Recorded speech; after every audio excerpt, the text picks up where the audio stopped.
नमस्कार मित्रांनो, मी असलम शेख. आपल्या युट्यूब चॅनलला सर्वांचं स्वागत आहे. आता आपण खूप दिवसातून व्हिडिओ बनवतोय, कारण यावर्षी महाराष्ट्र पोलीस भरती संपलेली.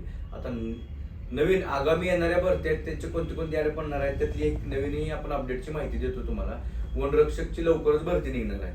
त्याबद्दल मुलांना फिजिकलची काय पात्रता असते, लेखीची काय पात्रता असते, शैक्षणिक पात्रता काय असते, याबद्दलचा हा सर्व व्हिडिओ मी आज बनवत आहे. तर मित्रांनो, सुरू करूया आजच्या व्हिडिओ. तुम्ही जर नवीन असाल चॅनलला लगेच सबस्क्राईब करून घ्या, बेल आयकॉन दाबायला विसरू नका. तर मित्रांनो, ज्या मुलाची उंची कमी आहे आणि 12वी झालेली आहे, पोलीस भरती देतात नाही, हाईट कमी असल्यामुळे पोलीस भरतीला जाता येत नाही, मुलं असो किंवा मुली, त्या सर्वांना वनरक्षक भरतीत ही सुवर्ण संधी आहे. तर त्यासाठी पहिल्यांदा तर शैक्षणिक पात्रता काय काय आहे ते सांगतो मला. त्या प्रत्येक मुलाला वनरक्षक भरती द्यायची, त्या प्रत्येक मुलाला 12वी पास असणं गरजेचं आहे. 12वी पास मध्ये तुम्हाला कोणते कोणते विषय असणं गरजेचं बघा. अर्थशास्त्र, भूगोल, विज्ञान किंवा विज्ञान फिजिक्स यापैकी कोणताही एक विषय तुम्हाला असणं गरजेचं आहे. त्यामुळे तुम्ही सायन्स केलेला असेल तर तुम्हाला फिजिक्स विषय असेल, कॉमर्स केलेला असेल तर अर्थशास्त्र, इकॉनॉमिक्स हा विषय तुम्हाला असेल, आणि आर्टमध्ये जे मुलं असतील त्यांना भूगोल, अर्थशास्त्र यापैकी कोणता तरी एक विषय असणं गरजेचं आहे. नसेल तर तुम्ही त्याला पात्रता होऊ शकत नाही. त्यामुळे ज्याची 12वी झाली त्याला हे विषय यापैकी कोणता तरी एक विषय असणं गरजेचं आहे. आता पुढचं म्हणजे वय मर्यादा. तर मित्रांनो, याला वयाची मर्यादा आहे फक्त 18 वर्ष ते 30 वयापर्यंत तुम्हाला वनरक्षक भरती देता येते. यामध्येच 5 कॅटेगरीनुसार 5 वर्ष वाढवून देण्यात येते, म्हणजे 5 वर्ष प्लस राहते.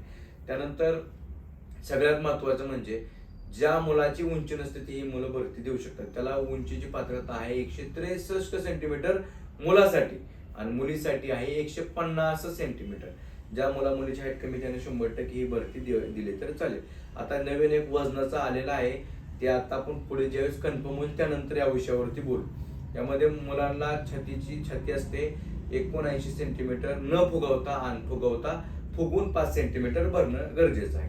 ही झाली पात्रता. आता लेखीसाठी कोणते कोणते विषय आहेत, लेखीसाठी मार्क कोणते आहेत पहा.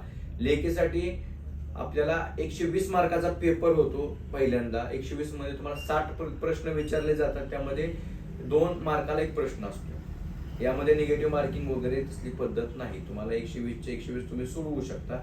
त्यानंतर तुम्ही क्वालिफाय झाल्यानंतर तुम्हाला ग्राउंडसाठी मुलांकरिता 5 किलोमीटर, मुलींकरिता 3 किलोमीटर आहे. तुम्हाला 5 किलोमीटर 17 मिनिटांमध्ये मारलं तर 80 पैकी 80 मार्क पडून जातात. त्यासाठी मुलांना आउट ऑफ मार्क पडायचा असेल तर 80 मार्क घ्यायचे आहेत मुलांना, आणि मुलींना देखील 3 किलोमीटरला सेमच आहे. 200 पैकी तुमचं मेरिट लागत असतं. आणि पुढचं म्हणजे परीक्षेमध्ये निगेटिव्ह मार्किंग नाही. प्लस तुम्हाला यामध्ये कोणते कोणते विषय आहे, इतिहास, भूगोल, नागरिकशास्त्र म्हणजे पूर्ण जीके. त्यानंतर गणित, बुद्धिमत्ता ते राहतच, आणि यामध्ये इंग्लिश व्याकरण, इंग्लिश जो आहे तो एक नवीन सब्जेक्ट तुम्हाला यामध्ये दिलेला आहे. प्रत्येक 15 मार्काला मराठी, 15 मार्काला इंग्रजी, 15 मार्काला गणित, बुद्धिमत्ता 15 मार्काला आणि जीके 15 मार्काला, असे 60 क्वेश्चन तुम्हाला विचारले जाणार आहेत. त्यामध्ये निगेटिव्ह मार्क पद्धत नाही. आता ही झाली सर्व बेसिक माहिती. याबद्दलचं आता महत्वाचं म्हणजे भरती कधी निघेल. ती भरती लवकरच निघणार आहे. याचे अपडेट चालू आहे, रिक्त पद मागवत आहेत, काही जिल्ह्यांचे आलेले पण आहेत. जशीच अपडेट येईल, बाबा या तारखेला भरती निघणार आहे, या तारखेला फॉर्म भरणार येणार आहे, आपण लगेच त्याची अपडेट माहिती टाकू. फक्त हा व्हिडिओ आता लगेच त्या प्रत्येक मुलापर्यंत गेला पाहिजे ज्या मुलाची 12वी झालेली आहे आणि उंची कमी आहे.